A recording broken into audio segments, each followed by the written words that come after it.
Who are the most fun wide receivers to draft right now in a best ball 2024 draft on Underdog? I'm going to try to answer that question today. It is draft number 18 for me in the big board, of course, competing for 200K to first place. Already in a room here, and I'm excited to get going. Some familiar names in this room already. But again, this is draft number 18. So yesterday we talked about the perfect running back room. Today I want to just try to find fun players. I think that's the main thing here because perfect running back rooms, there's a lot of ambiguity there. A lot of different things you can negotiate about. Christian McCaffrey, so you want him to be the bell cow for one more year in your perfect running back room. Do you want guys like Zero RB room, I guess more so? Do you want the Kyrens? Do you want the Devon Achans? There's a lot of questions you could ask what the concept of perfect. But what makes for a fun wide receiver room, I would say a fully loaded one, a Zero RB one, certainly going to be what I'm pushing towards. But also I think players like Marvin Harrison Jr. on the thumbnail. I do think his ADP, I've started to see the pushback on social media. Our contrarian pal, Sam Sherman, who does great work over at ETR, and I believe going to be back soon on the ADP chasing show with Pat and Davis. So another great piece of content if you want to add that to your offseason repertoire. Sounds like they'll be doing it soon. But Sam has already been like, I don't see how Marvin Harrison can pay off this price tag. And if he goes to the Patriots, he should probably be like X amount lower. And this is what I think Sam does very well on social media, is pointing out these kind of populist things that are maybe more on the fun side than data side a little bit more so. For Marvin Harrison, if you've watched the videos at all this year, you know that by this point, to me, he's one of the most sure things that we have as a rookie prospect coming in. It's not one of those things like a Quentin Johnston, even like a JSN, where you're saying, oh, he's got this going for him. He's a really great EPA receiver. He's amazing at this facet of the game. Oh, but he also, like, the catch rate's not the highest. Target per out run rate's not the highest in Quentin Johnston's case. The overall ability to move outside was not there in JSN's pedigree. For Marvin Harrison, he can do it all. He's great out wide. He's great out of the slot. He's great downfield. He's got a big body. Like, he does all the stuff we look for. So I think for him, like him being on a thumbnail, I was just thinking of, like, I try to think of the concept before I make the thumbnail and then make the thumbnail and then, put everything together. I really think to me that Marvin Harrison is like the quintessential fun pick at this point. And with how wide receivers are coming off the board, he might be more of a necessity than a fun pick for me coming up on the turn. We got a bunch of receivers going early. Only McCaffrey and Breece Hall have gone in the first round. So we are in a wide receiver avalanche. The concern point for taking a running back would now be that you are not going to get many wide receivers who are good. The plus side is that we now have a bunch of wide receivers at a spot where this is a pretty nice price tag for Bijan. Not a bad price tag for Kyren. He does go a little bit later sometimes. Jonathan Taylor definitely goes later. But we're taking the thumbnail guy first. No matter what, we're taking Marvin Harrison. For Bijan, the concern I have is that I think he's a little bit overvalued. We're in a wide receiver avalanche. I think Bijan being overvalued to be a reflection really more so that Justin Fields rumors to Atlanta, I think, strong enough that for this point in time, I think Bijan could come down potentially. But I do think it's a nice pick for him. Nico, the rumors of Mike Evans tying him a little bit to Houston would drive Nico down. Is DJ more fun or is Nico more fun? I think Nico's more fun because we're live for Stroud. I'm not getting avalanched. I don't give a fuck. You guys are going to come into a splash play draft and avalanche me. I'll take two wide receivers. The start of our fun wide receiver, Marvin Harrison, Nico Collins. I don't think Nico is fun on his own, though, to be clear. I think Nico is fun because he gets you access to Stroud. I think that Marvin Harrison is fun on his own because expect him to have big spike. We expect him to be, I wouldn't say Justin Jefferson right now the moment he hits the field, but I expect him to be a comp to Justin Jefferson as a rookie when he's a rookie. So I think for Marvin Harrison, I think he is fun. Nico, I think he's part of a fun offense. That's what makes him fun. But the risk, though, I really feel like he's one of those guys. Again, any addition that matters at wide receiver that plays outside should drive Nico's ADP down a couple rounds, I would think. So with where we are right now, taking him as a premium price tag, but we're having fun. We're having fun. Should have went Hero RB build. This is a thing that our pal Pete Overzet has done videos on, which you might want to look at. You are better off just taking the wide receivers in a wide receiver avalanche room than just taking running backs for the sake of it because you think it's a value, because then you get behind at every position. You end up then reaching for guys at pick 100 that you don't want to take rather than guys at pick 10 where it doesn't really matter that much. So no, I would not want to do that for myself. Look, I'm okay doing it, but frankly, in this current ADP landscape, if you get avalanched in a room and everybody is really willfully taking wide receivers ahead of ADP, where, as our guy Robert Griffin III here points out, Garrett Wilson is not 110, yet he's going 110 in this room. We have to get ahead of that or we're going to lose out on all the actual wide receiver talent. So you do that a different way, but that's that. But yes, for the other build that we were talking about yesterday, but today we're building a fun wide receiver team. So what are you going to do? But this was a spot where I could have gotten Achane and Kyron together, but didn't do it. It's just I don't want to end up with like my wide receiver 3 being Mike Williams coming off an ACL tear. That's not where I would like to end up. And that is a good shot if you take 2 running backs early and then you maybe get tempted by a falling QB or a falling tight end. You are then down to dog shit at receiver for, past the first spot, and including the first spot, really. Spags your analytics like Brian Thomas Jr. Can't remember your show. More I watched them, but you could just rewatch the show, Justin. The good news is they're always there. But I do like Brian Thomas Jr.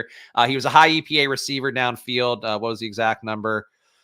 The issue with him is that he just didn't earn targets at a high enough rate for me to have the full confidence there. Only a 23% target rate, which is very low. That's Adonai Mitchell range, but a 0.63 EPA. So he was great. Downfield, best receiver in this class, 1.7 EPA on targets of 20 plus air yards. So yes, I do like Brian Thomas, but my concern is that he had the success. And that is really, really outlier levels of success.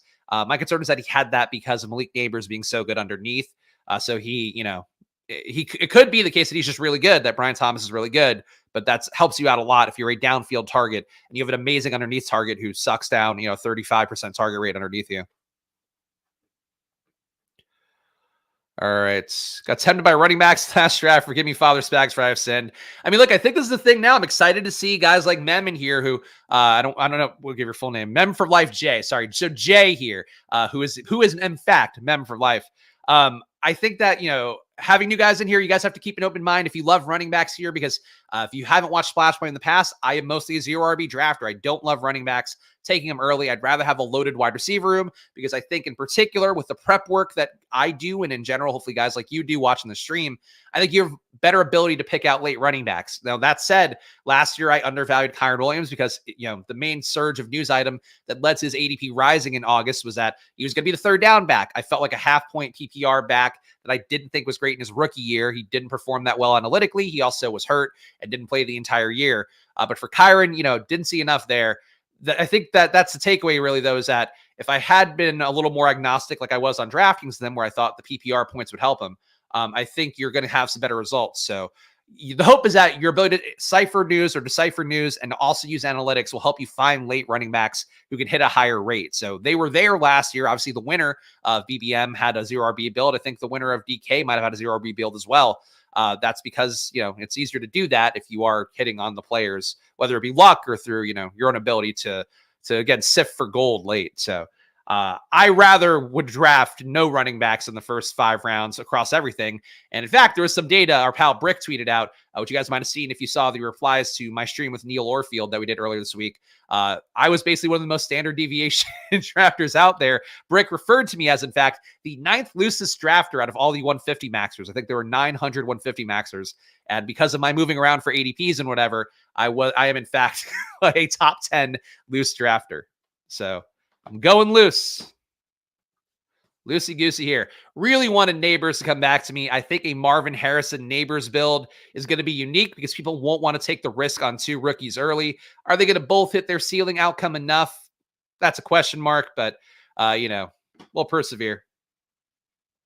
All right, we got Harrison and Nico.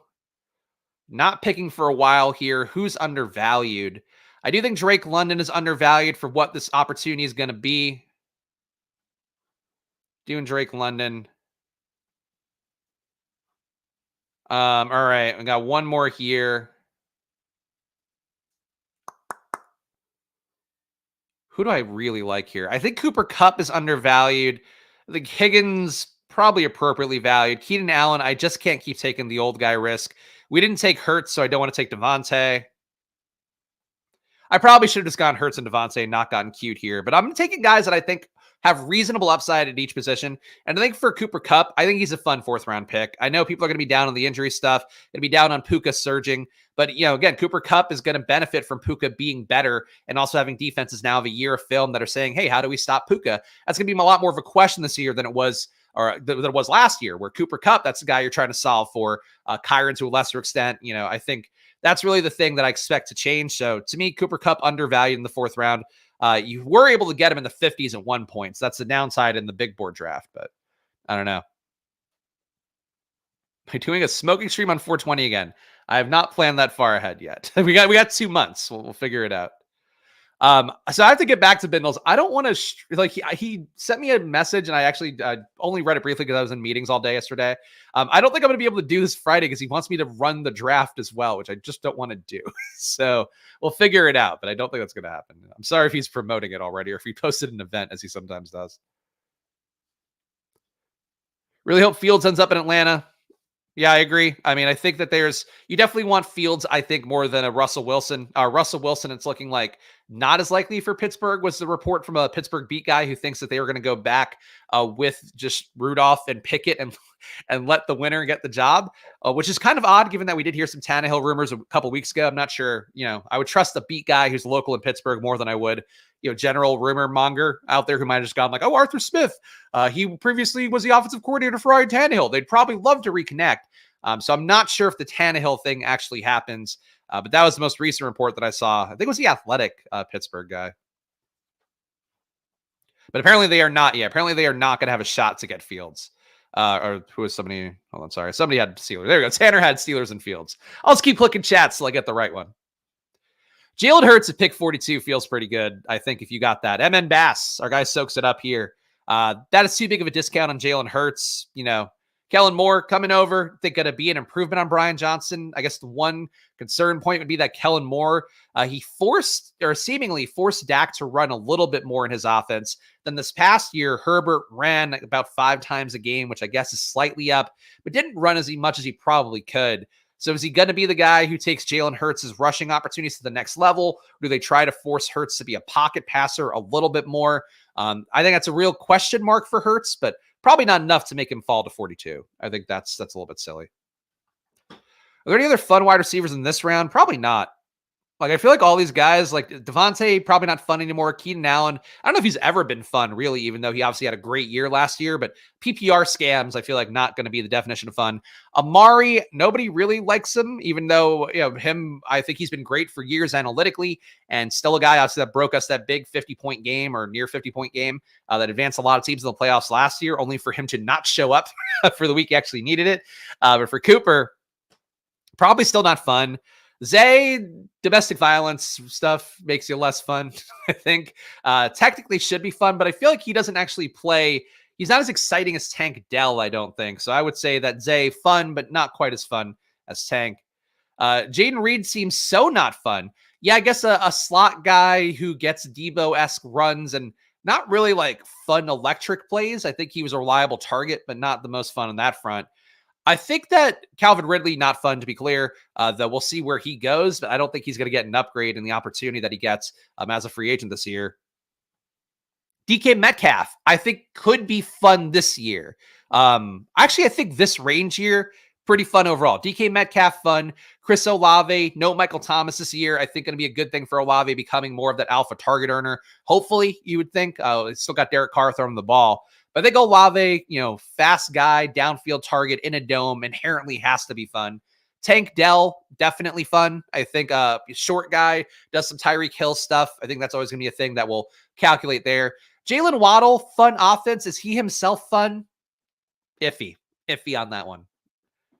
I think that's where I'm landing on that. I think Jalen Waddle, you know what, though? He's got the Penguin celebration. That's fun. Fuck it. He crossed. So this might be the most fun threshold right here. Evans, kind of fun because of the downfield targets.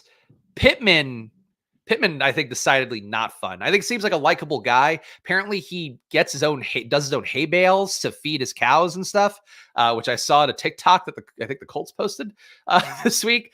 So Pittman, I think not fun as a football player, maybe a fun guy. Malik Neighbors, a 1,000,000% fun. So CJ Stroud goes to the guy who has Lamar and 2 running backs. I would have taken CJ Stroud for my Nico bet. That's gone. So great stuff by B Shoe. B go screw. I'm going to go JSN here. JSN could be fun if he takes Tyler Lockett's role as currently constituted. Perhaps not so fun. If Josh Jacobs goes to the Cowboys, I think he is kind of fun. Though I guess we're not drafting fun running backs, we're drafting fun wide receivers. All right, so I think we've had fun here. we got Josh Jacobs. Let's go with him. I think Josh Jacobs, if he goes to the Cowboys, goes up about 2 rounds, maybe 2.5 to 3. That is one rumor that I feel like has some juice. I think a lot of people have kind of cemented the Derrick Henry thing. Derrick Henry could go there too, and it wouldn't shock me. Then bringing back Pollard and just running it back again wouldn't shock me either. But I think Jacobs is the back that makes the most sense for them. If you gave Jacobs those, 5 to 10 red zone touches they were giving Tony Pollard early last year, I think that he would do a lot better with them. And Jacobs a little bit of a better pass catcher at this point, at least more reliable, I think, than Tony Pollard. That might be unfair. But I think for Jacobs, I think he's got a lot of ways that he could end up with a much better role than he deserves. I've also talked about Minnesota for him. I think it'd be a good one if they wanted to spend a little bit more cash than like a J.K. Dobbins reclamation project thing. But I think Jacobs got a lot of outs as a free agent. I think Team 11 is on auto. Great. I mean, you got to auto draft, right, to max out the big board in mid-February, I guess, late February at this point. Though it's a leap year, right? So we got a whole week more February left. Hooray. I guess I should say a sarcastic hooray for Black History Month. Very excited to get that extra day. Hopefully everybody can celebrate George Washington Carver a little more adequately. That guy loved peanuts. Tell you what. that guy was peanut crazy. Are there any bosom women in this wide receiver? Bosom buxom women? Not that I'm aware of. Unfortunately, I don't think they made the class. There's no Caitlin Clark type who's going to be able to cross over here and throw some deep bombs, unfortunately. Guy in the 2 holes having fun. Oh, is that you, Adam? I think we know where Lad McConkey's going to go if it's Adam in the 2 hole here. But yeah, look, Jaden Reed, not fun. We agreed. So CeeDee Lamb, fun. Debo, I have to say, I think the one way that Debo could pay off his price tag, it's probably not just the same situation we had last year. If Brandon Ayuk leaves or they forces a trade out, which again is a decent possibility given the history of guys at his year, in that option year who want the big contract on a capped out team, there is a good amount of guys in the past that have gotten traded there. If Ayuk leaves, Debo is actually probably undervalued at pick 20. Where did he go? 22 here? Pick 23 here. So that's the one thing with Debo that I was thinking about the other day when reading an Ayuk rumors and whatever article. It's like that Debo's outlook gets a lot better because then it's basically they probably would run out Ronnie Bell a little bit more. They would give Juwan Jennings a shot. Obviously, he had the big Super Bowl. I don't think that's who he is game to game, though. But Ronnie Bell gets a shot. Danny Gray coming off of injury maybe gets a shot. There's enough wide receivers they could take a shot on late that could get a chance to pick up production. But it is still like, it's going to be Debo who's going to get a good amount of that concentrated production. So I have to be willing to take Debo. I'm not going to reach for him or anything, but I think if he falls to you, he lines in a way where another wide receiver's left, I think he is a little more valid than I thought in the past. Because he might really be a big play. And he would be more fun because he's less fun right now because it's like you're not getting 10 targets even in a game. You're getting 8 and a couple rush attempts, which is okay. If you start to see him getting 15 targets in a game and then upwards of 5 touches, that would be a crazy amount of work for a wide receiver. So if you could consolidate that wide receiver target rate, that would be a tremendous thing, especially as Kittle's going to go the wrong way as he's getting older. And McCaffrey too. Debo's still in his prime. Bowers confirmed fun. Bowers, it doesn't look fun, but I agree that he's fun. Again, we're focused on fun wide receivers here, but I think that Bowers will play fun, though it is a lot of short route stuff. So I don't know. He's a working man's tight end. But I think he's very fun in terms of the upside. And I think really inherently the rookies are more fun to me because you just don't know, like they're a mystery box of like what's going to be. That's why we're having rookies get steamed up a little bit more. Obviously people's knowledge base increasing and people like me and others out there, driving content doesn't hurt either for people starting to drive some rookies up. But I think that's rookies inherently fun because you just don't know what's going to happen. You can imagine this world where they're everything. And in reality, a lot of the rookies will be closer to, there's going to be somebody like them in the past. And, but we like to imagine the best for them. And I, in particular, like to imagine the best for them. Is Kadarius Toney fun? He was fun. I don't know if he's fun now. I still find him to be fun, but he's a little too mercurial. That's what I'll say. There becomes a point for some guys where they're just like a little too toxic, and it's just like, oh man, like I want to root for you. I think you do some nifty things, and I think you have fun. Like, he's got a goofy face. He does a lot of A lot of good things on that front. Jamison Williams at 83. So this guy's maybe auto drafting like a fucking buffoon. I think Eckler at this point, again, just undervalued, very likely to get a good free agent outcome, one would think. Joe Mixon, probably not the case for him. We don't have obvious correlation right now, though we could do the thing that I don't do very often. I don't actually think I've done a draft yet. Kind of fun, though. Kyler Murray. We're going to make the Marvin Harrison goes to Arizona bet. So teams so far. And honestly, Austin Eckler not likely to go to Arizona, but it's possible to do musical chairs with him and James Conner, and then he becomes maybe takes in some of that efficiency that Conner had last year. So I don't know. Kyler Murray, Josh Jacobs, Austin Eckler, Marvin Harrison Jr., of course, Nico Collins, Drake London, Cooper Kupp, and JSN. 5 wide receivers, 2 running backs, 1 QB. Fun. Kyler used to be fun, but maybe back to being fun again. I think Cliff Kingsbury killed his fun a little bit, but Pickens fun. Pickens is fun, but Pittsburgh not fun. So and got less fun. Like they found a way to get less fun by getting rid of Matt Canada. So I would say that I agree that Pickens is fun inherently, but a little bit less fun where he is going currently. 2020 Kyler was a DFS sprint fest. Very fun. All right. Historical Kyler. Again, I think he started fun, got less fun, and then is back to fun again, or seemed back to fun at the end of last year. But we'll see. He's got to keep it going. They got to keep things moving. I think Jonathan Gannon, though, really one of the underrated coaching jobs where people were shitting on him, obviously, for that early clip that came out of him trying to rally the troops and is kind of coming off in a way that wasn't the most inspiring for people watching a social media clip. But the team responded well to him, and he had good guys calling plays and on both sides of the ball. The defense was also bad enough that it made for fun games. So I think that there's a lot to go for Kyler. Kyler has been good since he signed his contract. Yeah, Call of Duty doesn't help either. The vocabulary on the stream is now a 3rd grade classroom. I mix in some smart words, but it being defined by fun is definitely driving us in a different direction. Let's see. What are these questions here? Why is Sammy asking about our cell phone service? Do you guys have cell service? Yeah, I do. I also have Wi-Fi. Hope Sammy's got his cell service figured out. Pick 11, currently winning the draft. 2 wide receivers through 8 rounds. Look, he's steering into the skid. He's not. He doesn't want to go with this avalanche, and he's doing all right. All right, Bindles. Let's have some fun, fellas. Thank you for the super chat, Bindles. Straff's all about pointing out who's fun and who's not. Troy Franklin, super fun. Most fun pick, though.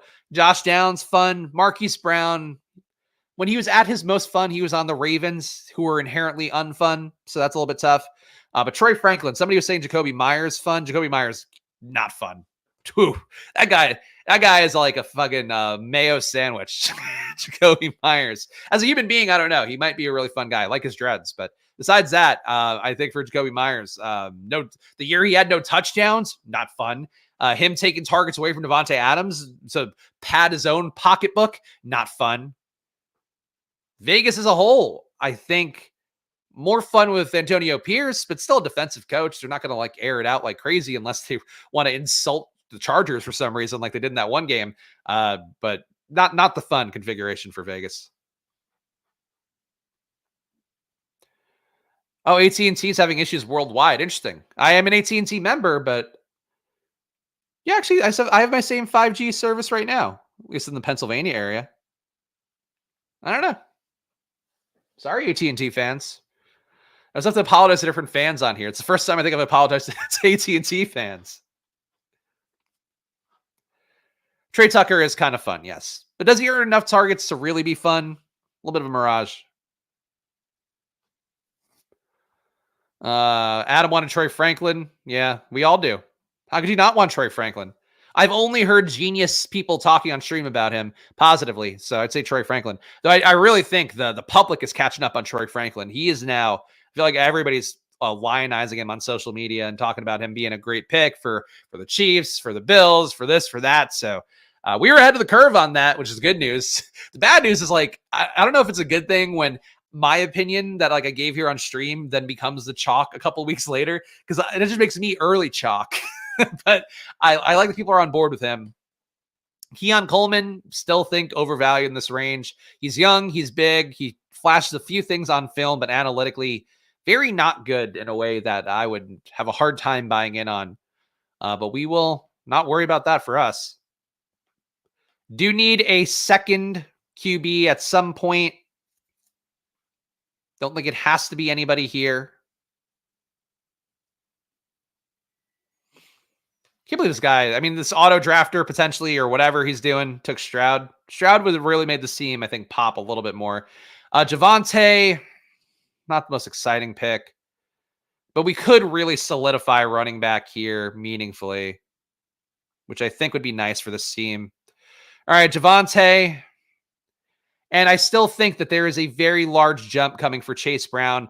There could be one for DeAndre Swift if he lands in a spot that everybody thinks is somehow better than Philadelphia and going to lead to him getting more opportunities and maybe getting more goal line work or less goal line work siphoned away by Jalen Hurts. So I think he's an okay pick.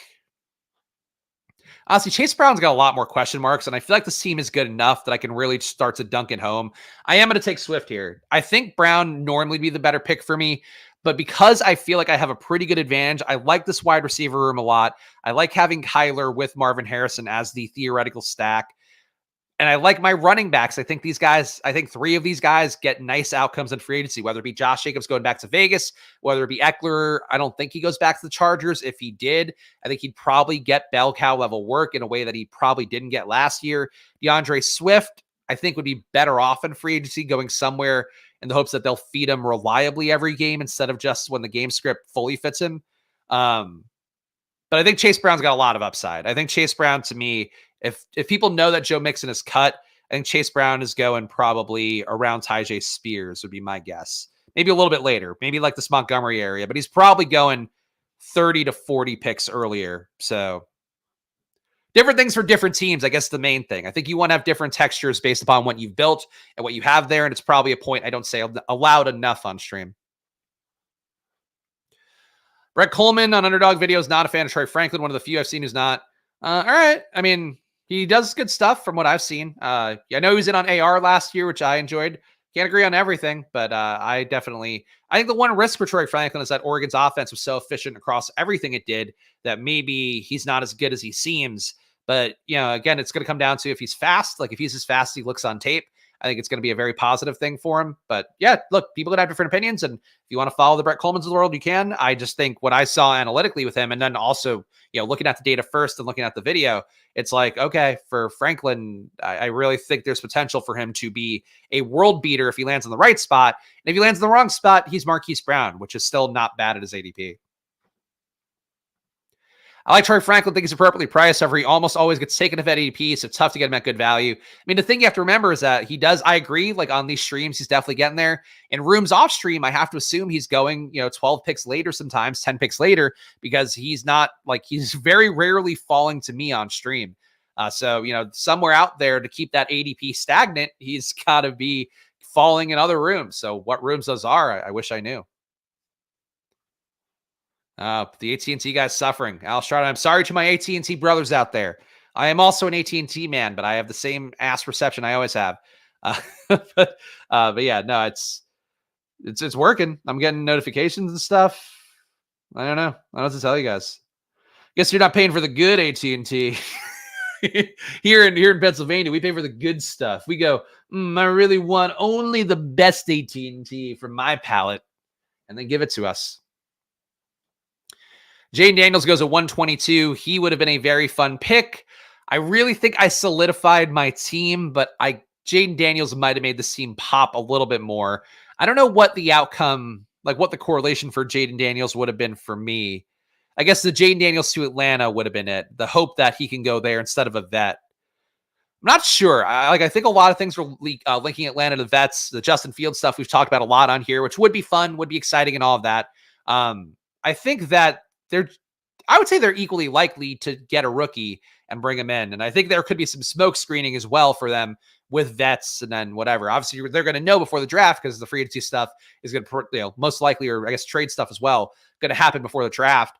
But I wonder if there's smoke screening a little bit for that because, to me, Atlanta's very live. Why wouldn't you take a young QB and have him grow alongside London and Pitts. But you can make the case the opposite too. London and Pitts have been under contract for a few years now, so I get it.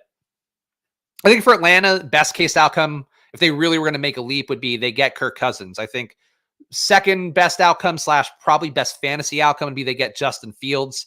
And then I don't think that's much better than them getting Jayden Daniels. I would say that's actually, I would favor them getting Jayden Daniels for how good it would be for fantasy. So I would say that would be my number 2 outcome, I think. But even that, I might take Jayden Daniels over Kirk because I'm very biased towards Jayden.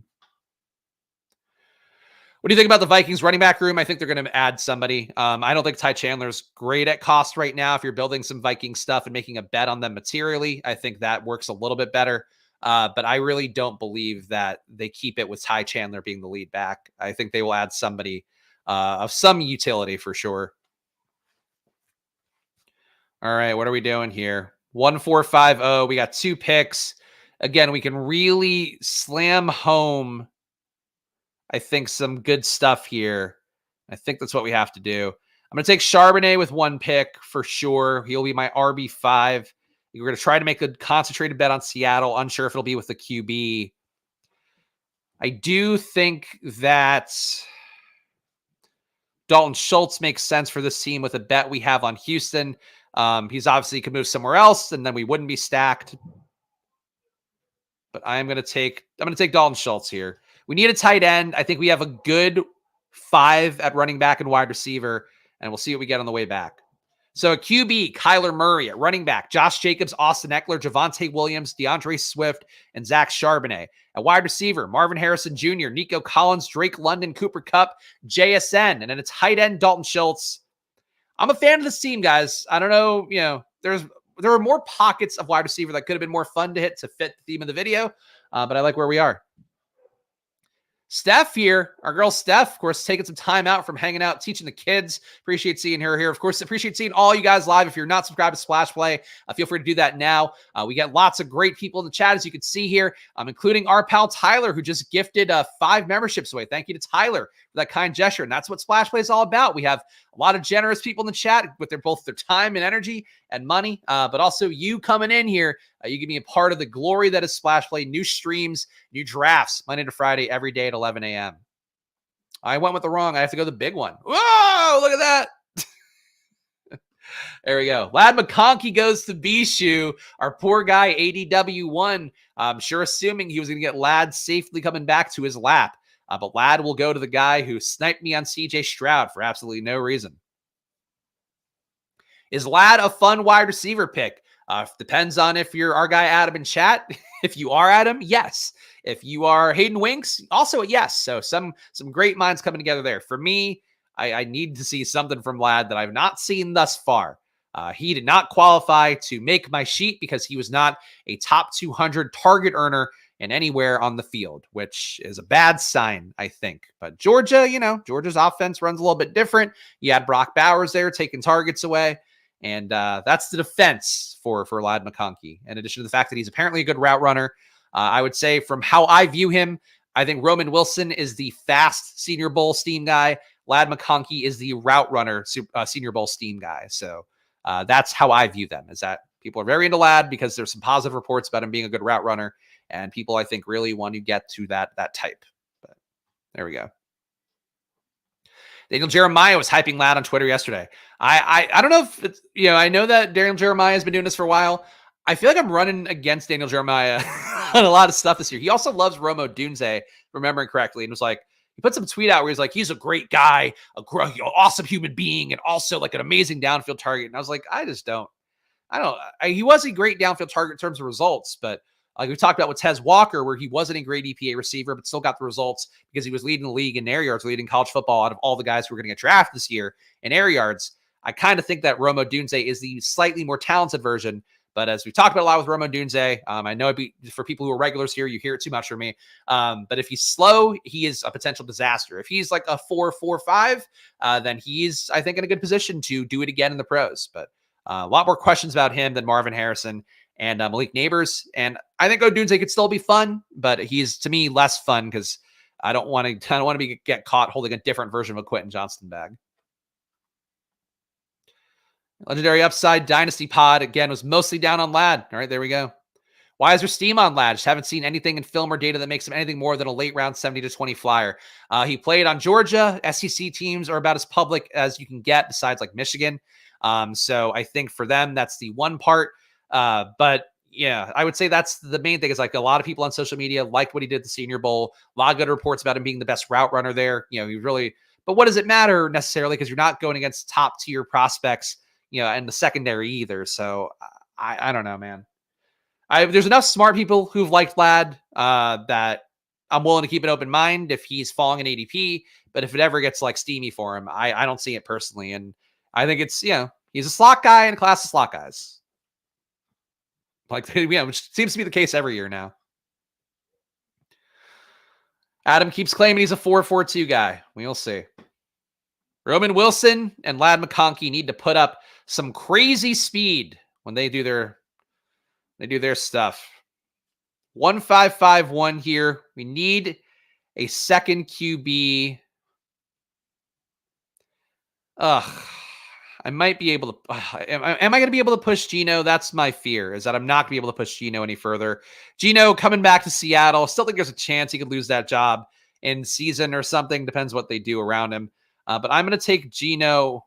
You know what? Let's not take Geno here. Let's go a different direction. And I'm going to actually just get a micro Baker Mayfield to Cade Otton stack. And I'm going to see if I can push Geno. I think Geno is a fine pick. I do think that Seattle will pass more than people realize this year. But with the recent reports coming out, Mike McDonald, the new coach of Seattle, outright saying they want to establish the run.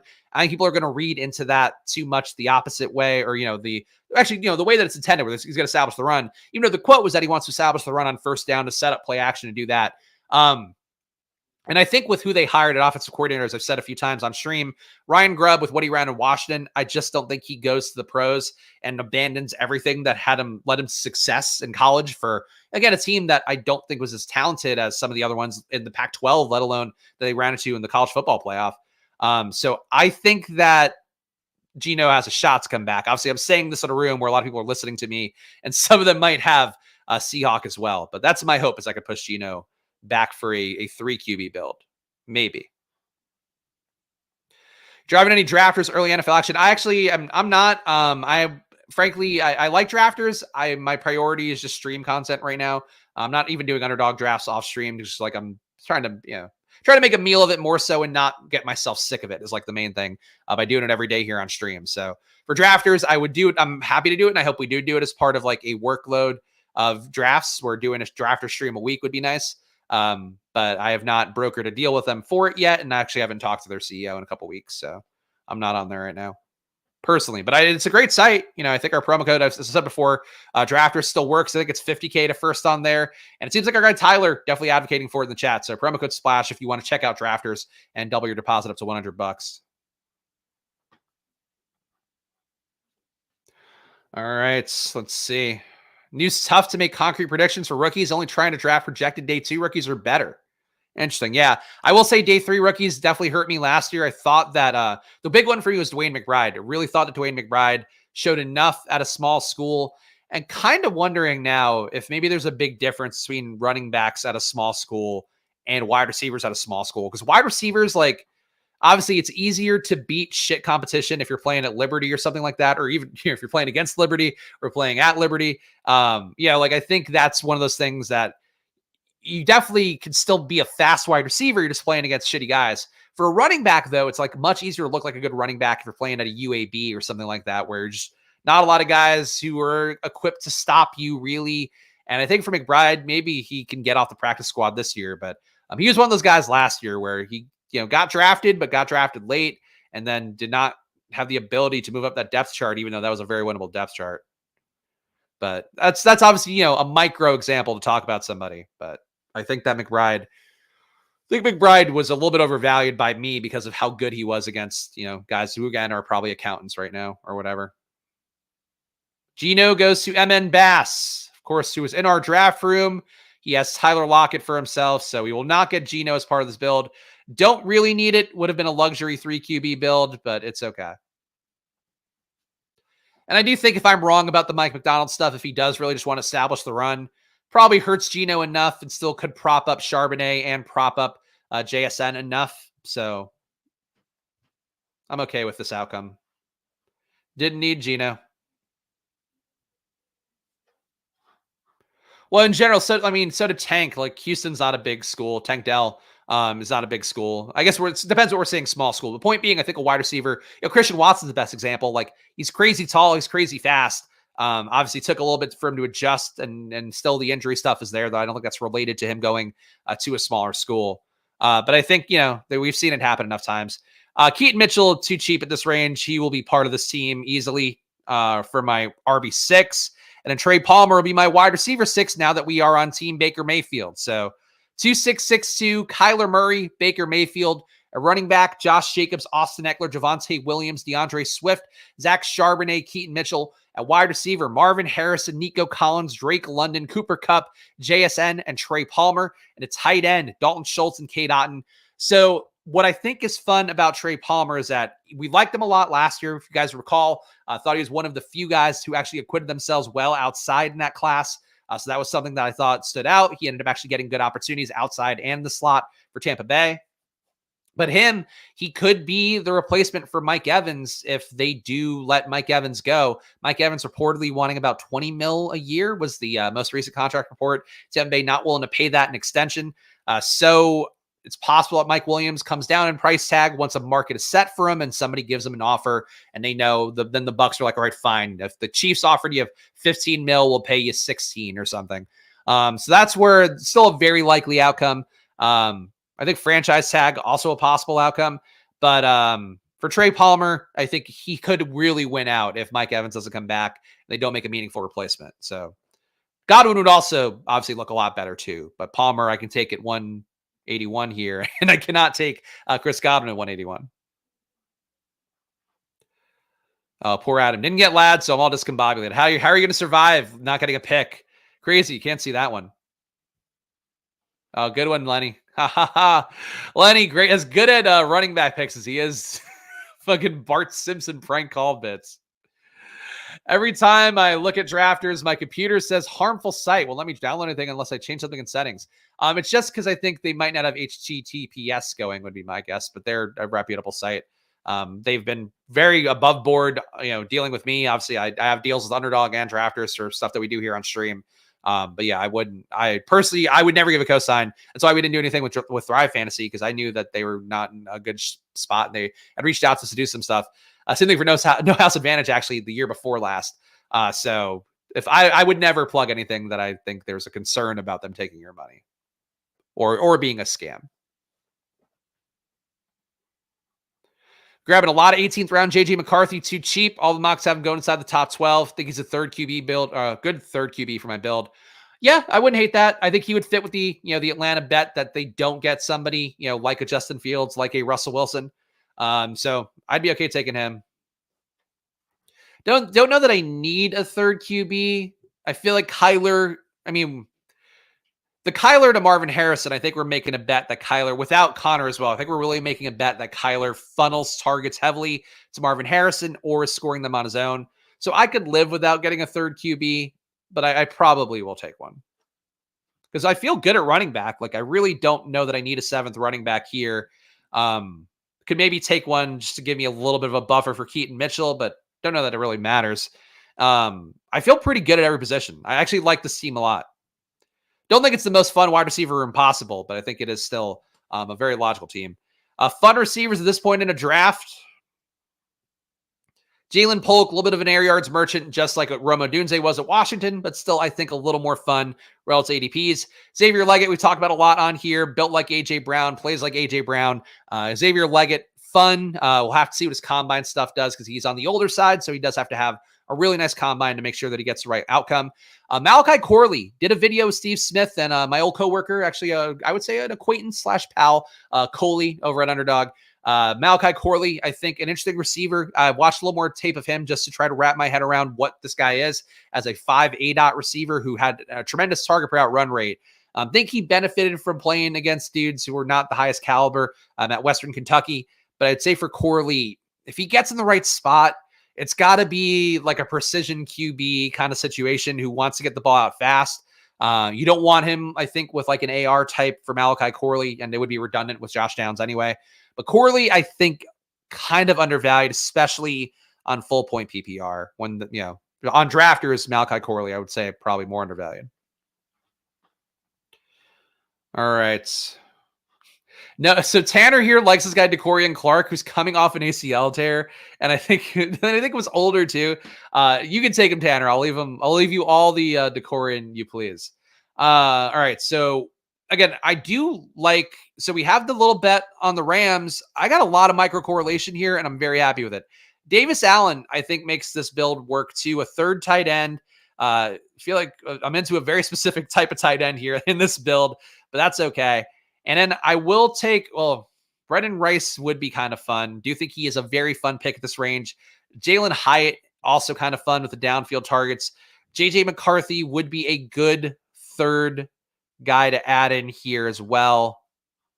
I am really torn. On this one. I am going to go JJ McCarthy because I think there is an out, like a really nice out potentially for him to go to Atlanta. So I'm going to do that. Or New England, honestly. I think this gives me an out for Harrison going to New England, and then they also like trade up and get McCarthy. So I like how that works. I'm justifying it in my brain.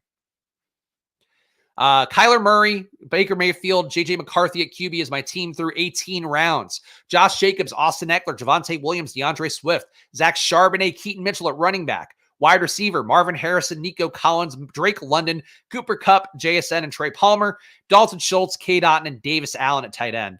I think the one thing that spooks me a little bit about this team is that I really worry about getting bad ADP closing line value on Nico Collins. If they do add a Mike Evans, let alone, Troy Franklin, let alone somebody who actually really matters in the rookie class at wide receiver. But I like this spot. I think if we're playing the positive outcomes of everything, Houston doesn't add a star wide receiver too. And it's just Nico and Tank doing it again. Trey Palmer, they lose Mike Evans, and then Trey Palmer and K. Dotton both benefit. Puka Nacua, unfortunately injured immediately to start the year. And Cooper Kupp, resurgent along with Davis Allen as a result.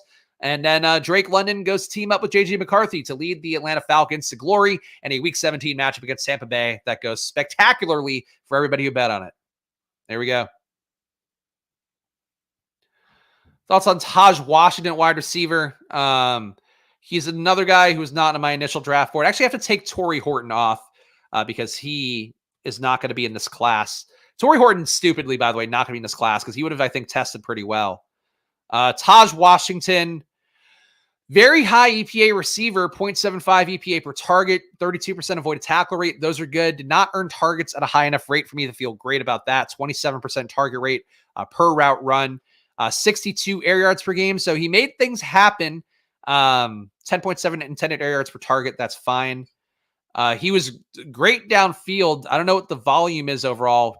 22 routes per game, 6 targets per game, but 1.1 deep targets at a 2.7 EPA, which is crazy and would be a point higher than Marvin Harrison and Malik Neighbors per target. Of course, EPA, expected points added metric, that tells you basically on average how much a player is adding or taking away, taking off the table basically. So Taj looks okay. It's just any of these guys that are like really, really infrequent targets who didn't play a lot of routes and didn't get a lot of targets per route run, kind of risky on their own. So that's where Taj would fall for me. I think he's okay. I think he's still the lesser Washington than Malik. But Taj at least, because Taj Washington also got his targets out of the slot too. He wasn't getting them out wide. So that's a little bit less valuable.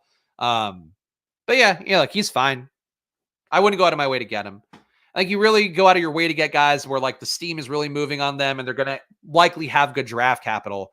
I haven't seen enough about Taj Washington to feel like the draft capital is going to move that much. Yeah, analytically, that doesn't show at all. I look good for Brett getting off some takes, but I mean, both guys look good analytically. And I like Taj like the same way I like Marshawn Lloyd, that both guys did have some explosive plays for USC, of course, which is my team, and my alma mater, my proud alma mater. But I never watched him and thought he was even that much better than like Mario Williams. And Mario Williams has a lot of flaws. So I don't know. But the analytics look good for Taj. It's just not a lot of volume, and also, you know, how much of that is Caleb Williams creating here? I think that's a question. I'd rather have Brendan Rice though. Brendan Rice is like a bigger bodied outside receiver, so I think that's always gonna have a little more value. People sleeping on Taj, man. Best day 3 guy out there. But again, still day 3 guy. I think that's the part that's tough. Um, yeah, I mean, I feel like you guys talking about him, I get whiffs of Tyler Scott with this, where it's like people really talk themselves into him, and it's like you just don't have the draft capital to dig out. If he lands on the right spot where there isn't a Darnell Mooney like there was for you know, and honestly, he still didn't do a whole lot, Tyler Scott, even with Mooney when he was like filling in, getting more routes from him. But like, you know, if there isn't a blocker there who's keeping you from getting on the field, then maybe Taj can get a better outcome, but it's tough, man. I'd rather take a flyer on Brendan Rice. I'd rather take a flyer on A.T. Perry. I'd rather take a flyer on Juwan Jennings for that chance that Ayuk doesn't come back.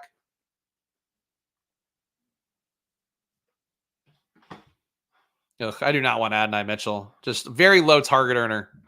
And he's all like, his clips aren't even that impressive either, at least from how I feel about things. 3663. Think we should grab a few more wide receivers. Really nothing that exciting here. I don't know that we could say for sure that Demarcus Robinson comes back to the Rams. I'd consider him if that were the case. I'm going to take Rashad Bateman, I guess. Nothing doing a lot for me in terms of the receivers that I can choose from here. Johnny Wilson's okay. I just feel like he's a little bit of a Darnell Washington where he's so big. I'm not sure he's actually going to get drafted and played at wide receiver. I think it's Slayton for me here. Not going to try to reach for correlations that aren't there necessarily with my QBs.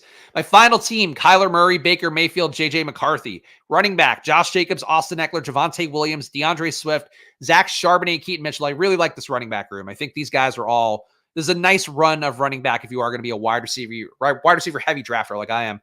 Marvin Harrison, Nico Collins, Drake London, Cooper Kupp, JSN, Trey Palmer, Rashad Bateman, and Darius Slayton.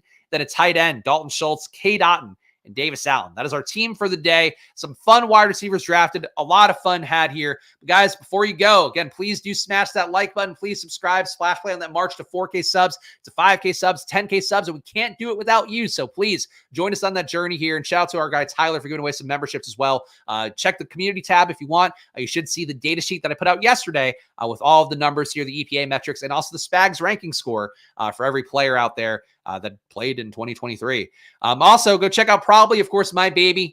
Win more money betting is really the main thing there. NBA is back, so now is a great time to get in. Let's get a 7-day free trial in the App Store by searching Probably, or check the link in the description, or get 50% off at probably.com/subscribe with that promo code SPLASH. That means all of the data for under $10 a month, or for your first month rather, or under $100 for a year of our data. That's as cheap as you can get for a tool that will change the game for you in betting and also really help you build your bankroll for best ball, for all that stuff. So check it out at probably.com. My best bets NBA video also out now on YouTube and TikTok.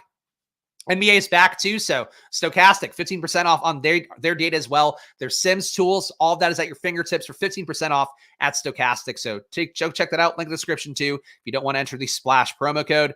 And Underdog, re-signing with Underdog, guys, for another year. Got a nice offer from them, so have no fear. I'm not going to suddenly be drafting on an Excel spreadsheet every week here. But Underdog promo code SPLASH for new signups on there. Get that deposit match up to $100, and they will also give you a mystery pick 'em. So there you go. Shout out to the Squirt Squad. Some more names to add onto here. Thanks to our guy Tyler. But if you want to join this channel and support it here, this is basically my full-time job. That and it's bleeding money getting Probably out there. So help me out here and join the channel. $4.99 a month. And of course, everything goes back into making sure that I do a good job here on stream every day. And all these fine folks here on this screen right now have helped me do that today and frankly over months. So I appreciate them doing that.